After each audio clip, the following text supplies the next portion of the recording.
Terima kasih Anda masih bersama kami di Berita Banten, dan bagi Anda yang baru saja bergabung, kami hadirkan kembali 3 berita utama pagi hari ini. Tolak eksekusi, warga terlibat kericuhan dengan petugas.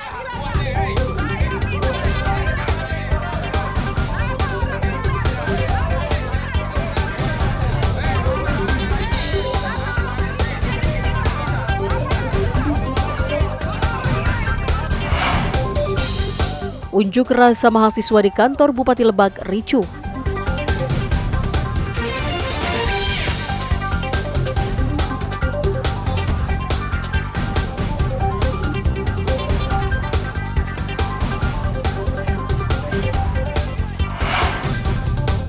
Rebutan lagu di organ tunggal, anggota DPRD aniaya warga.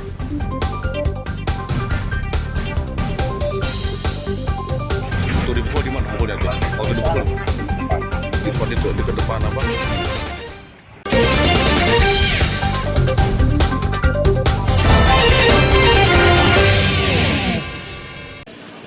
Petugas gabungan BPBD, TNI, Polri, dan warga mengevakuasi pohon berukuran besar yang tumbang menutup ruas jalan Rangkas Bitung Cipanas, tepatnya di Kampung Ciodeng, Desa Jatimulya, Kecamatan Rangkas Bitung, Kabupaten Lebak pada Rabu pagi kemarin.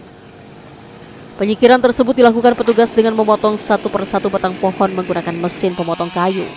Akibatnya lalu lintas dialihkan sementara karena pohon menutupi sebagian jalan. Subuh jam 4. Ya. Ini tiba-tiba roboh atau gimana, Pak?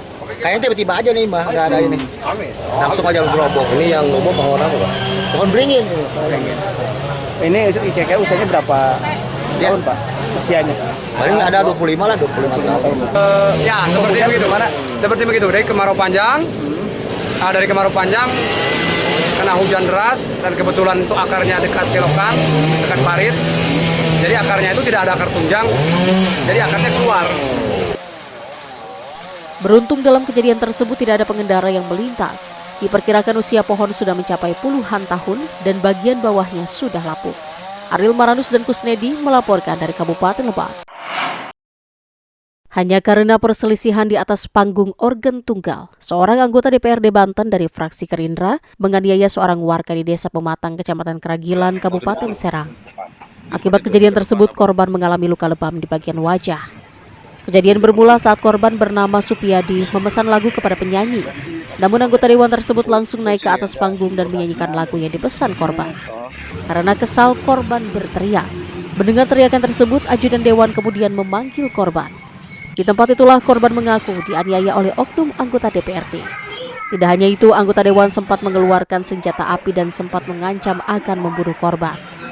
Ketika dia kondangan di Cibul Hajat, saya sedang minta request lagu dinyanyikan oleh biduan. Tiba-tiba dia datang, langsung dia lagu tersebut berhenti. Saya dengan mengatakan sebentar, dan kopanya di sini Pak Dewan. Hanya sebatas itu, saya tiba-tiba dia berhenti lagu itu, dia pergi nyanyinya, dia pulang. Ternyata saya dijemput, dipanggil Pak Dewan dengan anak buahnya. Ternyata bukan saya diajak ngobrol baik-baik, ternyata langsung saya ditinju atau preman, bahasa preman atau jagoan, dipukul. Korban akhirnya melaporkan kejadian tersebut ke Polres Serang dan berharap pelaku cepat ditangkap. Kita telah menerima laporan dari seorang warga yang mengaku jadi korban penganiayaan yang terjadi di depan salah satu minimarket di Kampung Gilingseng, Desa Pematang, Kecamatan Keragilan. Untuk selanjutnya, laporan tersebut masih didalami saat ini. Kasus dugaan penganiayaan yang dilakukan oknum anggota DPRD ini masih dalam penanganan polisi. Ariel Maranus dan Ahmad Sayuti melaporkan dari Kabupaten Serang. 7,5 ton daun talas beneng asal Banten berhasil menembus pasar ekspor dengan tujuan Amerika. Daun talas beneng yang merupakan tanaman liar ternyata dapat dimanfaatkan sebagai ladang penghasilan. Talas beneng banyak tumbuh di sekitar Kabupaten Pandeglang. Sebelum dikirim ke luar negeri, berbagai macam riset untuk mengolah daun talas beneng telah dilakukan, hingga akhirnya daun talas berhasil menembus pasar internasional. Daun talas beneng yang dikirimkan ke Amerika digunakan untuk bahan baku membuat sisa atau untuk dihisap seperti rokok. Tidak hanya ke Amerika, produk ini sebelumnya sudah pernah dikirimkan ke beberapa negara seperti Australia dan Kanada. Tembakau daun talas sendiri populasinya sangat banyak di Provinsi Banten, sehingga bisa menjadi komoditas yang bisa diperhitungkan. Tadi ke Amerika 7,5 ton.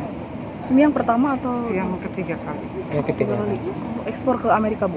Enggak kemarin ke Australia. Kalau ikan. Oh, yang dua ke Australia, Iya. yang ini ke Amerika.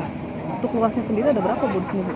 Luasan untuk seprovinsi Banten. Luas ibu yang di sini ditanam. yang Oh, ditanam. kalau Untuk- di sini untuk kan produk. hanya fokus di industri. Oh. Kalau kita perkebunan ada di Kabupaten Serang, lebih fokus titiknya di Cinangka, dekat Waruwangi, kebun kita di sana. Tapi kita juga ada kebun di Pandeglang, ada juga di Rangkas. Dan sekarang kita lagi fokus budidaya dan mengembangkan di daerah Baduy. Ekspor daun talas juga bisa menambah daftar baru komoditas di Banten dengan tidak bergantung pada ekspor baja. Ini akan sangat punya kontribusi baik buat Banten ya terhadap pertumbuhan ekonomi. Jadi kami mendukung dan tadi kita menginginkan nanti di hilirisasinya di produk akhirnya itu punya nilai tambah yang lebih baik. Syukur-syukur nanti bisa ekspor. Daun talas masih memiliki peluang yang bagus karena semua bagian pohon talas beneng bisa dimanfaatkan. Ariel Maranus dan Fajri Munawir melaporkan dari Kota Serang. Ya, informasi tadi mengakhiri berita Banten pagi hari ini. Saya Rusdi Maulana mewakili kerabat kerja yang bertugas mengucapkan terima kasih, selamat pagi dan sampai jumpa.